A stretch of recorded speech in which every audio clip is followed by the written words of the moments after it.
Тоҷикистон дар рейтинги Transparency International ба 10 нишондод фурӯ рафта, мавқеи худро бад намуд.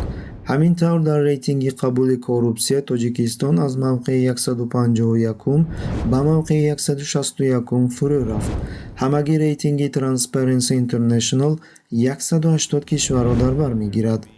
Санаи 22 феврал Ташкилоти Байналмилалии оиди вокуниши коррупсия Transparency International 22 индекси қабули коррупсия соли 2017-ро нашр намуд.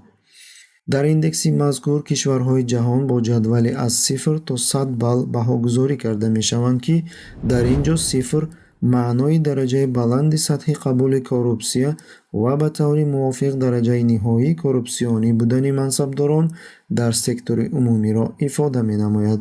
100 бошад дараҷаи пасти қабули коррупсия буда, тибқи усули ташкилот маънои бидуни коррупсияро ифода менамояд.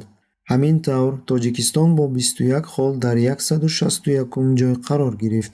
Дар рейтинги мазкур Тоҷикистон дар паҳлӯи кишварҳои Чад ва Эритрея ҷойгир шудааст. Каме поинтар аз Тоҷикистон кишвари Туркманистон дар мавқеи 167 ҷой гирифт. Ӯзбекистон дар 157, Қазоқистон дар 122 ва Қирғизистон бошад дар 135 ҷой қарор гирифт. ҷолиби диққатон аст, ки соли 2017 дар Тоҷикистон даҳҳо кормандони баландпояи хадамоти зидди коррупсионӣ ба ҳабс гирифта шуданд, яъне муборизони коррупсия худ коррупсионер буданд. вазифаи ҳар як роҳбар